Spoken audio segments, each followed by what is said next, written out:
ओम शांति। 2 जनवरी 2025।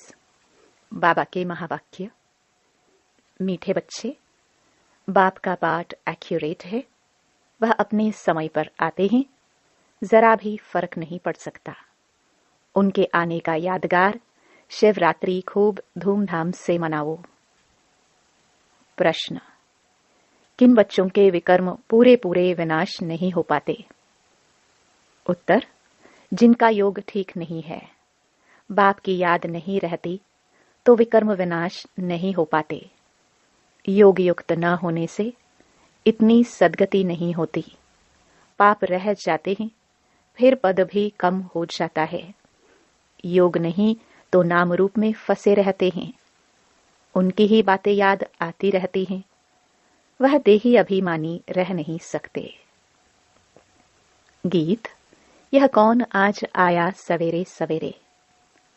ओम शांति। सवेरा कितने बजे होता है? बाबा सवेरे कितने बजे आते हैं? कोई ने कहा 3 बजे, कोई ने कहा 4, कोई ने कहा संगम पर, कोई ने कहा 12 बजे। बाबा एक्यूरेट पूछते हैं, 12 को तो तुम सवेरे नहीं कह सकते हो। 12 बजकर 1 सेकंड हुआ, 1 मिनट हुआ तो एएम अर्थात सवेरा शुरू हुआ। यह बिल्कुल सवेरा है। ड्रामा में इनका पाठ बिल्कुल एक्यूरेट है। सेकंड की भी देरी नहीं हो सकती। यह ड्रामा अनादि बना हुआ है। 12 बजकर 1 सेकंड जब तक नहीं हुआ है तो एएम नहीं कहेंगे। यह बेहद की बात है। बाप कहते हैं, मैं आता हूं सवेरे सवेरे। विलायत वालों का एएम पीएम एक्यूरेट चलता है। उन्हों की बुद्धि फिर भी अच्छी है। वह इतना सतो प्रधान भी नहीं बनते हैं तो तमो प्रधान भी नहीं बनते हैं। भारतवासी ही 100% सतो प्रधान फिर 100% तमो प्रधान बनते हैं। तो बाप बड़ा एक्यूरेट है। सवेरे अर्थात 12 बजकर 1 मिनट। सेकंड का हिसाब नहीं रखते। सेकंड पास होने में मालूम भी नहीं पड़ता। अब यह बातें तुम बच्चे ही समझते हो। दुनिया तो बिल्कुल घोर अंधियारे में है। बाप को सभी भक्त दुख में याद करते हैं, पतित पावन आओ। परंतु वह कौन है, कब आते हैं, यह कुछ भी नहीं जानते। मनुष्य होते हुए एक्यूरेट कुछ नहीं जानते, क्योंकि पतित तमो प्रधान है। काम भी कितना तमो प्रधान है। अभी बेहद का बाप ऑर्डिनेंस निकालते हैं, बच्चे काम जीत जगत जीत बनो। अगर अभी पवित्र नहीं बनेंगे तो विनाश को पाएंगे। तुम पवित्र बनने से अविनाशी पद को पाएंगे। तुम राजयोग सीख रहे हो ना। स्लोगन में भी लिखते हैं, बी होली बी योगी। वास्तव में लिखना चाहिए, बी राजयोगी। योगी तो कॉमन अक्षर है। ब्रह्म से योग लगाते हैं, वह भी योगी ठहरे। बच्चा बाप से, स्त्री पुरुष से योग लगाती है, परंतु यह तुम्हारा है राजयोग। बाप राजयोग सिखलाते हैं, इसलिए राजयोग लिखना ठीक है। Be holy and Rajyogi. दिन प्रतिदिन करेक्शन तो होती रहती है। बाप भी कहते हैं, आज तुमको गुह्यते गुह्य बातें सुनाता हूं। अब शिव जयंती भी आने वाली है। शिव जयंती तो तुमको अच्छी रीति मनानी है। शिव जयंती पर तो बहुत अच्छी रीति सर्विस करनी है। जिनके पास प्रदर्शनी है, सभी अपने अपने सेंटर पर अथवा घर में शिव जयंती अच्छी रीति मनाओ और लिख दो, शिव बाबा गीता ज्ञान दाता बाप से बेहद का वर्षा लेने का रास्ता आकर सीखो। भल बत्तियां आदि भी जला दो। घर घर में शिव जयंती मनानी चाहिए। तुम ज्ञान गंगाए हो ना, तो हर एक के पास गीता पाठशाला होनी चाहिए। घर घर में गीता तो पढ़ते हैं ना। पुरुषों से भी माताएं भक्ति में तीखी होती हैं। ऐसे कुटुंब परिवार भी होते हैं जहां गीता पढ़ते हैं। तो घर में भी चित्र रख देने चाहिए। लिख दे कि बेहद के बाप से आकर फिर से वर्षा लो। ये शिव जयंती का त्योहार वास्तव में तुम्हारी सच्ची दीपावली है। जब शिव बाप आते हैं तो घर घर में रोशनी हो जाती है। इस त्योहार को खूब बत्तियां आदि जलाकर रोशनी कर मनाओ। तुम सच्ची दीपावली मनाते हो। फाइनल तो होना है सत्युग में। वहां घर घर में रोशनी ही रोशनी होगी, अर्थात हर आत्मा की ज्योत जगी रहती है। यहाँ तो अंधियारा है। आत्माएं आसुरी बुद्धि बन पड़ी हैं। वहां आत्माएं पवित्र होने से दैवी बुद्धि रहती हैं। आत्मा ही पतित, आत्मा ही पावन बनती है। अभी तुम वर्थ नॉट अ पेनी से पाउंड बन रहे हो। आत्मा पवित्र होने से शरीर भी पवित्र मिलेगा। यहाँ आत्मा पवित्र है तो शरीर और दुनिया भी इम्प्योर है। इन बातों को तुम्हारे में से कोई थोड़े हैं जो यथार्थ रीति समझते हैं और उनके अंदर खुशी होती है। नंबरवार पुरुषार्थ तो करते रहते हैं। ग्रहचारी भी होती है। कभी राहु की ग्रहचारी बैठती है तो आश्चर्यवत भागंती हो जाते हैं। बृहस्पति की दशा से बदलकर ठीक राहु की दशा बैठ जाती है। काम विकार में गया और राहु की दशा बैठी। मल्ल युद्ध होती है ना। तुम माताओं ने देखा नहीं होगा, क्योंकि माताएं होती हैं घर की घरेत्री। अब तुमको मालूम है, भ्रमरी को घरेत्री अर्थात घर बनाने वाली कहते हैं। घर बनाने का अच्छा कारीगर है, इसलिए घरेत्री नाम है। कितनी मेहनत करती है, वो भी पक्का मिस्त्री है। 2-3 कमरा बनाती है, 3-4 कीड़े ले आती है। वैसे तुम भी ब्राह्मणिया हो।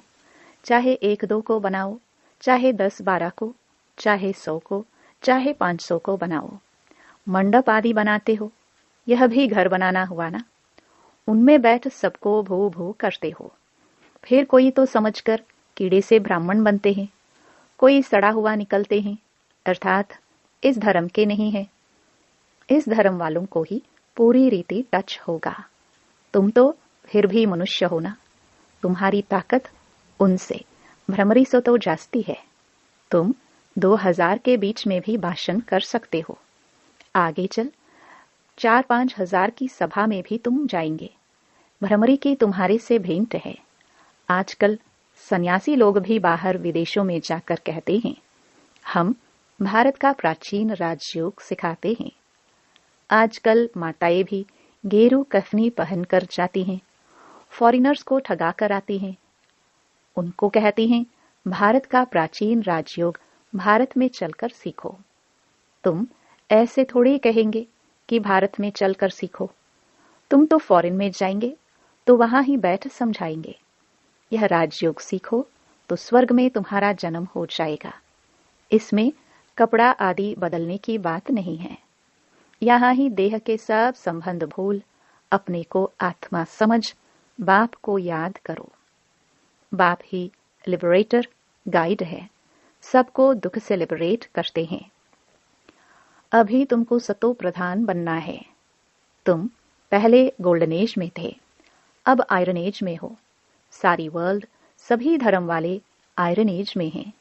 कोई भी धर्म वाला मिले, उनको कहना है, बाप कहते हैं, अपने को आत्मा समझ मुझे याद करो तो तुम पावन बन जाएंगे। फिर मैं साथ ले जाऊंगा। बस इतना ही बोलो, जास्ती नहीं। यह तो बहुत सहज है। तुम्हारे शास्त्रों में भी है कि घर घर में संदेश दिया। कोई एक रह गया तो उसने उल्हना दिया, मुझे कोई ने बताया नहीं। बाप आए हैं तो पूरा ढिंडोरा पीटना चाहिए। एक दिन जरूर सबको पता पड़ेगा कि बाप आए हैं, शांतिधाम सुखधाम का वर्षा देने। बरोबर जब डेटिज्म था तो और कोई धर्म नहीं था, सभी शांतिधाम में थे। ऐसे ऐसे ख्यालात चलने चाहिए, स्लोगन बनाने चाहिए। बाप कहते हैं, देह सहित सब संबंधों को छोड़ो, अपने को आत्मा समझ मुझ बाप को याद करो तो आत्मा पवित्र बन जाएगी। अभी आत्माएं अपवित्र हैं। अभी सबको पवित्र बनाए बाप गाइड बन वापस ले जाएंगे। सब अपने अपने सेक्शन में चले जाएंगे। फिर डेटी धर्म वाले नंबरवार आएंगे। कितना सहज है। यह तो बुद्धि में धारण होना चाहिए।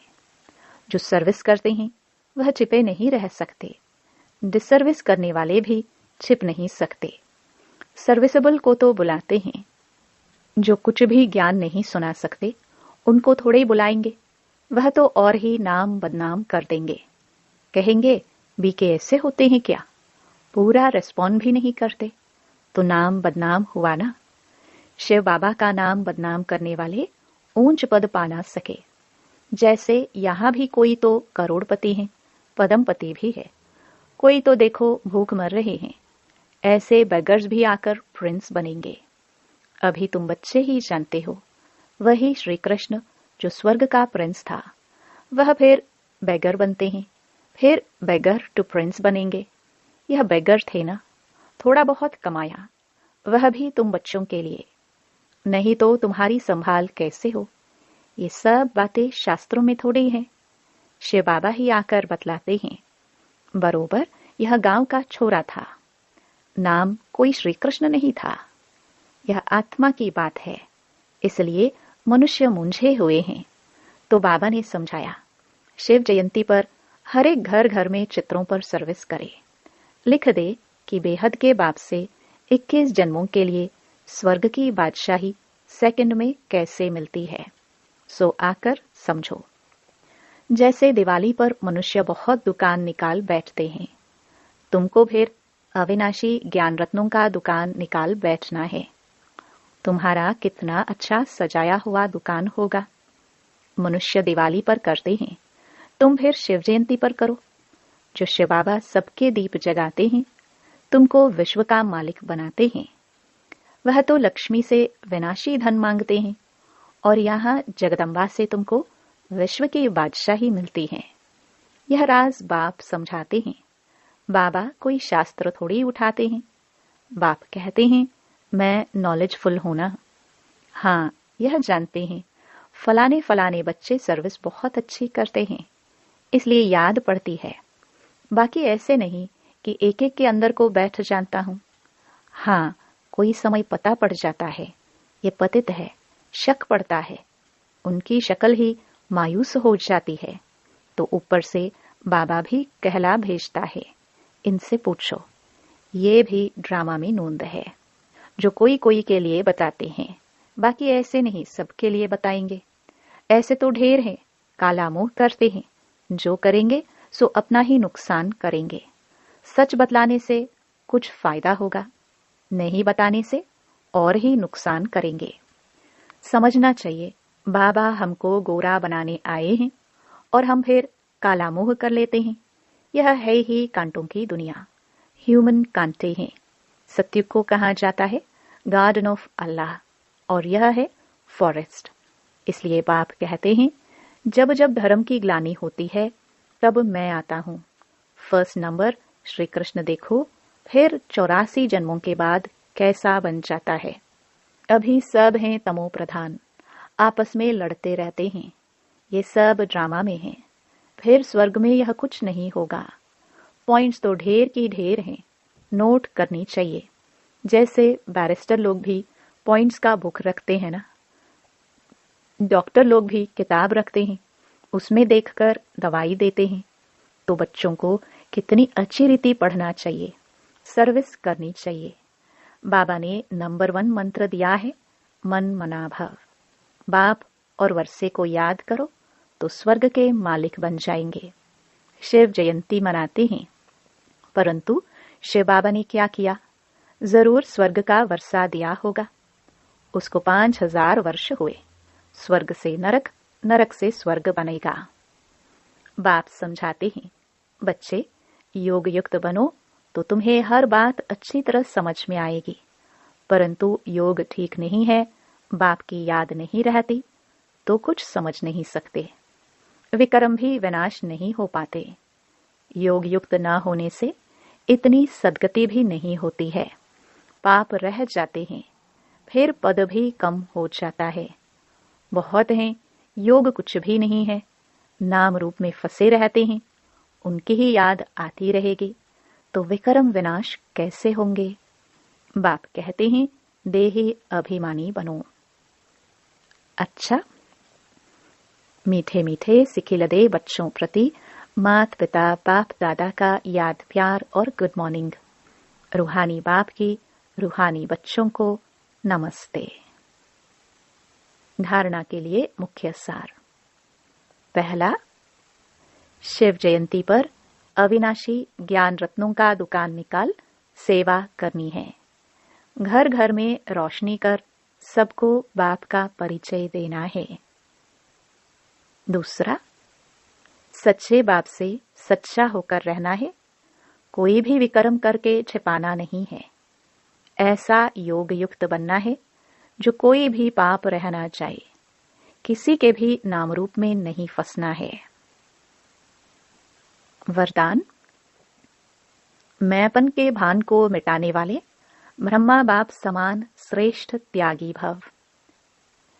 संबंध का त्याग, वैभवों का त्याग कोई बड़ी बात नहीं है, लेकिन हर कार्य में, संकल्प में भी औरों को आगे रखने की भावना रखना, अर्थात अपनेपन को मिटा देना, पहले आप करना, यह है श्रेष्ठ त्याग। इसे ही कहा जाता स्वयं के भान को मिटा देना। जैसे ब्रह्मा बाप ने सदा बच्चों को आगे रखा, मैं आगे रहूं, इसमें भी सदा त्यागी रहे। इसी त्याग के कारण सबसे आगे अर्थात नंबर 1 में जाने का फल मिला। तो फॉलो फादर। स्लोगन, फट से किसी का नुक्स निकाल देना, ये भी दुख देना है। अपनी शक्तिशाली मनसा द्वारा सकाश देने की सेवा करो। जैसे ऊंची टावर से सकाश देते हैं, लाइट माइट फैलाते हैं, ऐसे आप बच्चे भी अपनी ऊंची स्थिति अथवा ऊंचे स्थान पर बैठ कम से कम 4 घंटे विश्व को लाइट और माइट दो। जैसे सूर्य भी विश्व में रोशनी तब दे सकता है जब ऊंचा है, तो साकार सृष्टि को सकाश देने के लिए ऊंचे स्थान निवासी बनो। ओम शांति।